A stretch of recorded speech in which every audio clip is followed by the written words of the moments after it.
हाय। आज के इस वीडियो में आपको बताऊंगा ऑक्सीजन कॉन्सनट्रेटर या ऑक्सीजन मशीन को घर में कैसे इस्तेमाल करते हैं। ये डिफरेंट मॉडल के आते हैं, डिफरेंट ब्रांड के आते हैं। कुछ मॉडल्स और कुछ ब्रांड में कुछ नए फीचर्स होते हैं, कुछ नए ऑप्शंस होते हैं, बट इन सारे मशीनों में कुछ चीज़ें कॉमन होती हैं, जैसे कि फ्लो मीटर है, नोजल कैनला है, ह्यूमिडिफायर बॉटल है और पावर केबल है। ये चीज़ें कॉमन होती हैं, तो ये चीज़ों को किस तरह से इस्तेमाल करना वो देखेंगे। तो फर्स्ट मशीन के आप कुछ इंडिकेटर्स देख लीजिए, जैसे कि यहाँ पे कुछ पावर इंडिकेटर बताता है, oxygen low indicators, oxygen purity indicators and red light means machine में कुछ फॉल्ट आ गया है तो रेड लाइट ब्लिंक होती है। तो वो चीज़ आप एक बार देख लीजिए आपके मशीन के। तो उसके बाद हमें क्या चाहिए, सबसे पहले अगर मशीन में कोई सेफ्टी स्ट्रैप दी गई है तो उसे कट करना चाहिए। तो अगर आपको पता नहीं है ये चीज़ क्या है, तो आप जिससे आपने मशीन खरीदे हैं उससे आप एक बार पूछ लीजिएगा कि मशीन में कहीं कोई सेफ्टी स्ट्रैप या कोई सेफ्टी बेल्ट तो दिया नहीं गया। अगर वो बेल्ट आप देखते हैं तो इस तरह से उसको कट करना है, ठीक है।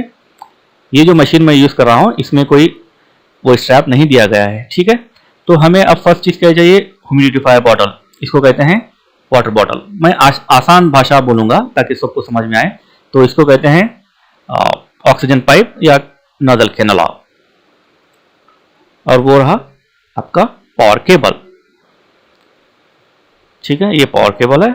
तो हमें अब तीन चीज यहाँ पे, water bottle, humidifier bottle, nasal cannula यानी ऑक्सीजन पाइप और पावर केबल। तो सबसे पहले हम इसके अंदर पानी भरते हैं। इसको खोलिए,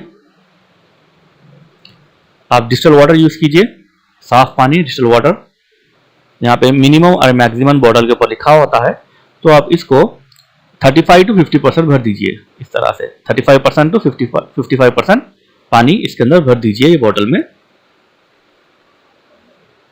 ठीक है। उसके बाद इसका कैप लगाइए, अच्छा टाइट कर दीजिए इसको कैप को, ठीक है। अभी कुछ बॉटल्स में पाइप दिया होता है, जैसे कि यहाँ आप देख रहे हैं ये अलग बॉटल है। ये पाइप को आपको मशीन में लगाना होता है, जैसे मशीन का आउटपुट दिया गया है वहां पे लगाना होता है इस तरह से। कुछ बॉटल में डायरेक्ट दिया होता है, ये आप थोड़ा ध्यान रखिए। तो जैसे कि ये एक पाइप दिया हुआ है बॉटल के साथ, तो वो मैं इसको यहाँ पे लगा रहा हूँ इस तरह से, ठीक है। लेकिन इस मशीन में, ये जो दूसरी मशीन है मेरे पास, इस मशीन में डायरेक्ट दिया गया है ना, डायरेक्ट ये जो है ना मशीन में बैठेगा। तो ये कॉमन चीज़ है, ये आपको देखने से पता चल जाएंगे। तो अगर बॉटल के साथ पाइप दिया हुआ है तो आप पाइप मशीन में लगाइए, ठीक है। अगर नहीं दिया गया है तो डायरेक्ट उसको लगाइए इस तरह से। इसको अच्छे से टाइट कीजिए, ज़्यादा फोर्स भी मत कीजिए, लेकिन ये अच्छे से टाइट होना चाहिए इस तरह से, ओके, ठीक है, डन। इसके बाद आपको ऑक्सीजन पाइप यहाँ पे लगाना होगा। तो मशीन से ऑक्सीजन बॉटल में आएगा, बॉटल के थ्रू बाहर आएगा। तो ठीक है, बाहर हमें एक पाइप लगाना होगा जिसे नोजल कैनला कहते हैं या ऑक्सीजन पाइप, ठीक है, हम ऑक्सीजन पाइप कहेंगे इसको। तो ये ऑक्सीजन पाइप आप बॉटल के एक एंड पे लगा दीजिए, ठीक है। तो ये इस तरह से ऑक्सीजन बाहर आएगा। तो यहाँ से ऑक्सीजन बाहर आएगा, ये आपको पेशेंट के नाक में लगाना होगा, ठीक है, ओके। अभी मशीन को चालू करते हैं, सब चीज़ रेडी हो गया है। तो आप पावर लगाइए, बेहतर है कि आप स्टेबलाइजर यूज कीजिए, ओके। अगर आपको पता नहीं है कितने केवी का स्टेबलाइजर यूज करना है तो आप जिससे मशीन खरीदे हैं उनको पूछिए। तो इस तरह से आप प्लग लगाइए और मशीन का जो स्विच ऑन बटन है उसको ऑन कीजिए। मशीन को 1 से 2 मिनट दीजिए पूरी तरह रेडी होने के लिए। तो ये मशीन 1 से 2 मिनट लेगी पूरी तरह से रेडी होने के लिए। तो उसके बाद आप ये जो ऑक्सीजन पाइप है ये पेशेंट के नाक में लगा सकते हैं, ओके। और दूसरी इंपॉर्टेंट थिंग यहाँ पे ये है कि ये फ्लो मीटर, जो ऑक्सीजन का फ्लो मीटर है, ये कितना रखना चाहिए। तो ये डॉक्टर के सजेशन पे रखना चाहिए। आप डॉक्टर से पूछिए कि ऑक्सीजन फ्लो कितना रखना चाहिए, आप अपने से मत रखिए, डॉक्टर के सजेशन पे ही रखिए। जैसे कि आप 2 पे रखेंगे तो 2 लीटर पर मिनट के हिसाब से ऑक्सीजन देगा, आपने 3 पे रखा तो 3 लीटर पर मिनट के हिसाब से देगा। तो इसका यही मतलब होता है कि 5 लीटर की मशीन मतलब 5 लीटर 1 मिनट में आपको मशीन ऑक्सीजन देगी। इसका मतलब यही होता है 5 लीटर 10 मीटर जो भी होता है, तो 5 लीटर पर मिनट के हिसाब से मशीन आपको ऑक्सीजन बाहर देगी। तो ये आप जो ऑक्सीजन फ्लो रखना है आप अपने डॉक्टर को पूछ के कितना सेट करना है उस तरह से आप सेट कर दीजिए। अगर यहाँ मशीन में आपके कोई रेड इंडिकेटर आया तो आप कांटेक्ट कीजिए सेलर से, ठीक है।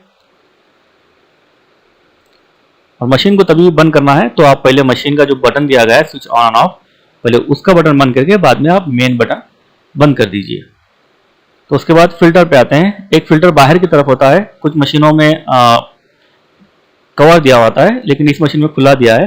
तो आप इस तरह से निकाल के इसको ऐसा साफ कर सकते हैं, या अगर आपके पास वक्त है तो इसको निकाल के आप साफ पानी से धो के पूरी तरह सूखने के बाद आप इसको फिर लगा सकते हैं। याद रखिए, इसको गीला नहीं डालना है, कच्चा मतलब नहीं डालना है।